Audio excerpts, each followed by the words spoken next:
ವೀಕ್ಷಕರೇ ನಮಸ್ಕಾರ. ಈ ದಿನ .comಗೆ ಸ್ವಾಗತ. ನಾನು ಮನೋಜ್.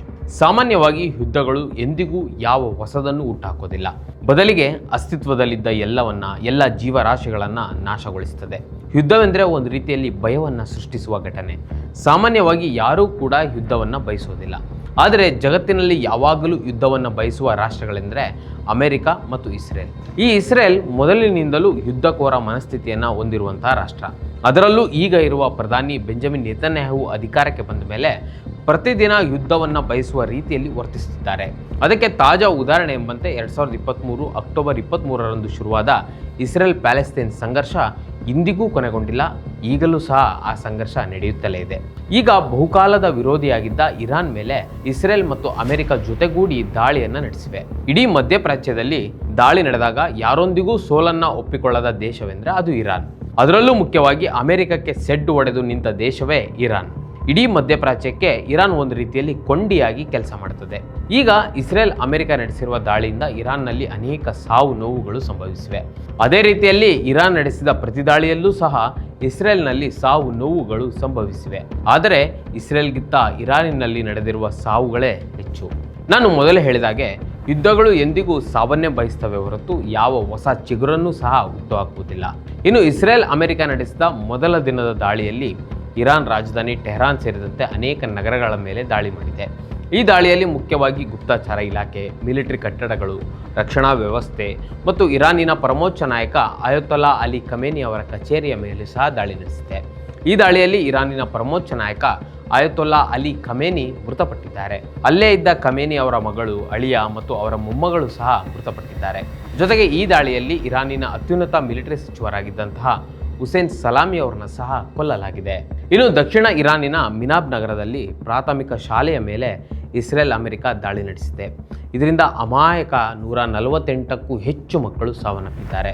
ಅಲ್ಲೇ ಸುತ್ತಮುತ್ತ ಇದ್ದ 95ಕ್ಕೂ ಅಧಿಕ ಮಂದಿ ತೀವ್ರ ಗಾಯಗೊಂಡಿದ್ದಾರೆ. ಶನಿವಾರ ನಡೆದ ದಾಳಿಯಲ್ಲಿ ಶಾಲಾ ಕಟ್ಟಡ ಹಾನಿಗೀಡಾಗಿತ್ತು. ಶಾಲಾ ಕಟ್ಟಡ ಕುಸಿದು ಬಿದ್ದ ನಂತರ ಹಲವಾರು ಜನರು ಅವಶೇಷಗಳಡಿ ಸಿಲುಕಿದ್ರು. ಈ ದಾಳಿಯಿಂದ ಶಾಲೆಯಲ್ಲಿಯೇ ಮೃತಪಟ್ಟವರ ಸಂಖ್ಯೆ ಏರಿಕೆ ಆಗ್ತಲೇ ಇದೆ. ಇದು ಒಂದು ರೀತಿಯಲ್ಲಿ ಅಮಾಯಕ ಮಕ್ಕಳು ಈ ಎರಡು ದೇಶಗಳ ದಾಳಿಯಲ್ಲಿ ನಲುಗಿ ಸಾವನ್ನಪ್ತಾ ಇದ್ದಾವೆ. ಇನ್ನು ಇರಾನ್ನ ಅತ್ಯಂತ ಪ್ರಭಾವಿ 40ಕ್ಕೂ ಹೆಚ್ಚು ನಾಯಕರು ಈ ದಾಳಿಯಲ್ಲಿ ಮೃತಪಟ್ಟಿದ್ದಾರೆ. ಈ ಮೂಲಕ ಇರಾನ್ನಲ್ಲಿ ಇಸ್ರೇಲ್ ಕೇವಲ ಅಲ್ಲಿನ ಸಂಪತ್ತನ್ನು ಮಾತ್ರ ನಾಶ ಮಾಡ್ತಿಲ್ಲ, ಅಲ್ಲಿನ ನಾಗರಿಕರನ್ನ ನೇರವಾಗಿ ಗುರಿಯಾಗಿಸಿ ಕೊಲೆ ಮಾಡಲಾಗ್ತಿದೆ. ಇದೊಂದು ಕೊಲೆ ಅನ್ನೋದಕ್ಕಿಂತ ನರಮೇಧ ಅಂತಲೇ ಹೇಳ್ಬೋದು. ಇರಾನ್ನ 24 ಪ್ರಾಂತ್ಯಗಳಲ್ಲೂ ಸಹ ಇಸ್ರೇಲ್ ಅಮೆರಿಕ ದಾಳಿ ಮಾಡಿದೆ.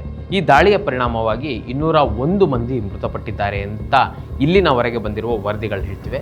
ಇನ್ನು 747 ಮಂದಿ ತೀವ್ರವಾಗಿ ಗಾಯಗೊಂಡಿದ್ದಾರೆ ಎಂದು ಇರಾನ್ನ ರೆಡ್ ಕ್ರೆಸೆಂಟ್ ಸೊಸೈಟಿ ತಿಳಿಸಿದೆ.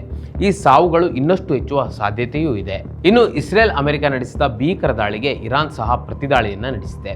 ಆದರೆ ಇರಾನ್ ನಾಗರಿಕರನ್ನ ಗುರಿಯಾಗಿಸಿಕೊಂಡು ದಾಳಿ ನಡೆಸುತ್ತಿಲ್ಲ. ಸದ್ಯದ ವರದಿಯ ಪ್ರಕಾರ ಒಬ್ಬರು ಸಾವನ್ನಪ್ಪಿದ್ದಾರೆ ಎಂದು ಹೇಳಲಾಗಿದೆ. ಜೊತೆಗೆ ಕೆಲವರಿಗೆ ಗಾಯಗಳಾಗಿವೆ. ಇರಾನ್ UAE ಮೇಲೆ ದಾಳಿ ನಡೆಸಿದೆ, ಆದರೆ ಯಾವುದೇ ಸಾವು ನೋವು ಸಂಭವಿಸಿಲ್ಲ. ಇದಕ್ಕಿಂತ ಬಹಳ ಮುಖ್ಯವಾಗಿ ಗಮನಿಸಬೇಕಿರೋದು, ಇದೇ ಇಸ್ರೇಲ್ ಅಮೆರಿಕ ಕಳೆದ ವರ್ಷ ಜೂನ್ನಲ್ಲಿ ಏಕಪಕ್ಷೀಯವಾಗಿ ಇರಾನ್ ಮೇಲೆ ದಾಳಿ ನಡೆಸಿತ್ತು. ಆ ದಾಳಿಯಲ್ಲಿ ಅಪಾರ ಸಾವು ನೋವುಗಳು ಸಂಭವಿಸಿದವು. ಇರಾನಿನ 1000ಕ್ಕೂ ಹೆಚ್ಚು ನಾಗರಿಕರು ಮೃತಪಟ್ಟಿದ್ದರು. ಈ ದಾಳಿಯಲ್ಲಿ ಮುಖ್ಯವಾಗಿ ಗುರಿಯಾಗಿಸಿಕೊಂಡಿದ್ದು ಇರಾನಿನ ಪರಮಾಣು ಶಿಬಿರಗಳ ಮೇಲೆ. ಆ ವೇಳೆ ಮಿಲಿಟರಿ ನಾಯಕರು, ನ್ಯೂಕ್ಲಿಯರ್ ಸೈಂಟಿಸ್ಟ್ಗಳು ಸೇರಿದಂತೆ 1190ಕ್ಕೂ ಹೆಚ್ಚು ಮಂದಿ ಸಾವನ್ನಪ್ಪಿದ್ರು. ಶಕ್ತಿ ಯೋಜನೆಯಡಿ ಮಹಿಳೆಯರು ಇಂದು ಹಣದ ಹಂಗಿಲ್ಲದೆ ಸಂಚರಿಸುತ್ತಿದ್ದಾರೆ. ಸಂಕೋಚದ ಬೇಲಿ ಸರಿಸಿ 668 ಕೋಟಿಗೂ ಅಧಿಕ ಉಚಿತ ಪ್ರಯಾಣದ ಮೂಲಕ ಇತಿಹಾಸ ಬರೆದಿದ್ದಾರೆ. ಇದು ಸಾರಿಗೆ ಸಂಸ್ಥೆಗಳ ಆದಾಯ ಹೆಚ್ಚಿಸಿರುವುದಲ್ಲದೆ ದೇಶದಾದ್ಯಂತ ಮಹಿಳಾ ಸಬಲೀಕರಣದ ಸಂದೇಶ ಸಾರಿದೆ. ನಾವು ನುಡಿದಂತೆ ನಡೆದಿದ್ದೇವೆ, ನಿಮ್ಮ ಪ್ರೀತಿ ವಿಶ್ವಾಸವನ್ನ ಉಳಿಸಿಕೊಂಡಿದ್ದೇವೆ. ಗ್ಯಾರಂಟಿ ಸರ್ಕಾರಕ್ಕೆ 1000 ದಿನಗಳು, ನನಸಾಗಿದೆ ಕೋಟಿ ಕನಸುಗಳು. ಕಳೆದ ವರ್ಷ ನಡೆದ ಈ ದಾಳಿಯಿಂದ ಇರಾನ್ ಪ್ರತಿದಾಳಿಯನ್ನು ನಡೆಸುತ್ತದೆ. ಆದರೆ ಈ ದಾಳಿಯಲ್ಲಿ ಒಬ್ಬ ಮಿಲಿಟರಿ ಆಫೀಸರ್ ಸೇರಿದಂತೆ 30 ನಾಗರಿಕರು ಸಾವನ್ನಪ್ಪುತ್ತಾರೆ. ಇಸ್ರೇಲ್ ಯಾವಾಗಲೂ ಯುದ್ಧವನ್ನು ಬೆಂಬಲಿಸುತ್ತದೆ ಅನ್ನುವುದಕ್ಕೆ ಇದು ಉದಾಹರಣೆ. ಏಕೆಂದರೆ ಒಪ್ಪಂದಕ್ಕೆ ಅಥವಾ ಮಾತುಕತೆಗೆ ಇರಾನಿನ ಯಾವುದಾದರೂ ಒಬ್ಬ ನಾಯಕರನ್ನ ಕರೆದು ಆ ವೇಳೆಯೇ ಏಕಪಕ್ಷೀಯವಾಗಿ ದಾಳಿ ನಡೆಸಿದ ಘಟನೆಗಳಿವು. ಈ ಬಾರಿಯೂ ಸಹ ಜಿನಿವಾದಲ್ಲಿ ಮಾತುಕತೆ ನಡೆಯುತ್ತಿರುವ ವೇಳೆಯೇ ಇರಾನ್ ಮೇಲೆ ಏಕಪಕ್ಷೀಯವಾಗಿ ಇಸ್ರೇಲ್ ಮತ್ತು ಅಮೆರಿಕ ಜಂಟಿಯಾಗಿ ದಾಳಿ ನಡೆಸಿದೆ. ಈ ರೀತಿಯ ದಾಳಿಗಳು ಉಂಟು ಮಾಡುವ ಪರಿಣಾಮಗಳು ಅನೇಕ. ಮೊದಲನೇದಾಗಿ ನಾಗರಿಕ ಸಾವು ನೋವುಗಳು. ಇದರಿಂದ ಇಡೀ ಜಗತ್ತೇ ಒಂದು ದಿನ ನಾಶವಾಗ್ತದೆ, ಮೂಲಸೌಕರ್ಯಕ್ಕೆ ಹಾನಿಯಾಗ್ತದೆ. 2025ರಲ್ಲಿ ನಡೆದ ದಾಳಿಯಲ್ಲಿ ಸಾವಿರಾರು ನಾಗರಿಕರ ಸಾವುಗಳು, ಇನ್ನು ಈ ಬಾರಿಯ ಯುದ್ಧದಲ್ಲಿ ನೂರಾರು ಸಾವುಗಳ ಜೊತೆಗೆ ಸುಪ್ರೀಂ ಲೀಡರ್ ಖಮೇನಿ ಸಾವು ಜಗತ್ತನ್ನೇ ಭಯದಲ್ಲಿ ಇರುವಂತೆ ಮಾಡಿದೆ. ಇನ್ನು ಯುದ್ಧವನ್ನ ಪೋಷಿಸುವುದಿಲ್ಲ ಎಂದು ಪದೇ ಪದೇ ಹೇಳಿಕೊಳ್ಳುವ ಡೊನಾಲ್ಡ್ ಟ್ರಂಪ್ ಈ ದಾಳಿಗೆ ನೇರವಾಗಿ ಕಾರಣವಾಗಿದ್ದಾರೆ. ಅದರ ಜೊತೆ ಈಗ 8 ದೇಶಗಳ ವಿರುದ್ಧ ಯುದ್ಧವನ್ನ ಮಾಡುತ್ತೀವಿ ಅಂತ ತೀರ್ಮಾನ ಕೂಡ ಮಾಡಿದ್ದಾರೆ. ಅಮೆರಿಕ ಮೊದಲಿನಿಂದಲೂ ಯುದ್ಧವನ್ನ ಪ್ರತ್ಯಕ್ಷವಾಗಿ ಅಥವಾ ಪರೋಕ್ಷವಾಗಿ ಬೆಂಬಲಿಸಿಕೊಂಡು ಬಂದಿರುವ ರಾಷ್ಟ್ರ. ಅದಕ್ಕೆ ಡೊನಾಲ್ಡ್ ಟ್ರಂಪ್ ಏನೂ ಹೊರತಾಗಿಲ್ಲ. ಈ ಹಿಂದಿನ ಎಲ್ಲಾ ನಾಯಕರಿಗಿಂತ ಟ್ರಂಪ್ ಒಂದು ಹೆಜ್ಜೆ ಮುಂದಕ್ಕೆ ಹೋಗಿ ಇರಾನ್ ಪ್ಯಾಲೆಸ್ತೈನ್ ಜನರ ನರಮೇಧಕ್ಕೆ ನೇರವಾಗಿ ಕಾರಣರಾಗಿದ್ದಾರೆ. ಇನ್ನು ಎರಡನೇದಾಗಿ ಮಿಲಿಟರಿ ಪರಿಣಾಮವನ್ನು ನಾವು ಯೋಚಿಸಿದ್ರೆ, ಇರಾನ್ನಲ್ಲಿ ನ್ಯೂಕ್ಲಿಯರ್ ಪ್ರೋಗ್ರಾಂಗಳು, ಮಿಸೈಲ್ ಸೈಟ್ಗಳು ಮತ್ತು ಏರ್ ಡಿಫೆನ್ಸ್ ಸಿಸ್ಟಮ್ಗಳನ್ನು ತೀವ್ರವಾಗಿ ಹಾನಿಗೊಳಗಾಗಿವೆ.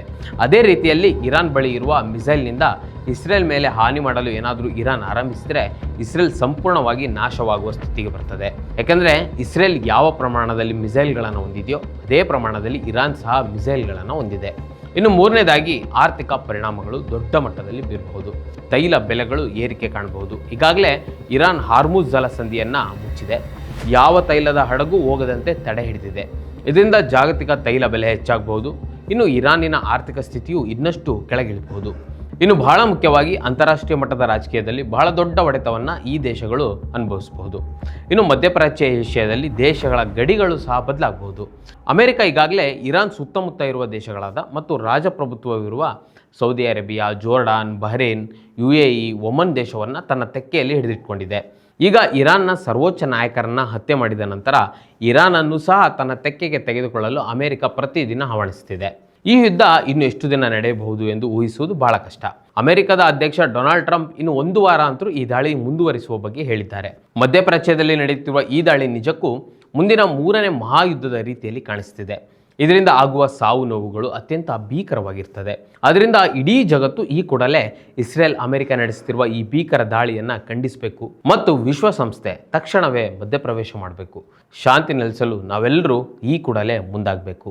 ವೀಕ್ಷಕರೇ, ಈ ವಿಡಿಯೋದ ಕುರಿತು ನಿಮಗೇನಿಸ್ತು ಕಮೆಂಟ್ ಮಾಡಿ ತಿಳಿಸಿ ಮತ್ತು ಇದೇ ರೀತಿಯ ಸಾಕಷ್ಟು ವಿಡಿಯೋಗಳಿಗೆ ನಮ್ಮ ಇದೀನ.com ಯೂಟ್ಯೂಬ್ ಚಾನಲನ್ನು ಸಬ್ಸ್ಕ್ರೈಬ್ ಮಾಡಿ ಮತ್ತು ನಮ್ಮನ್ನು ಬೆಂಬಲಿಸಿ. ನಮಸ್ಕಾರ.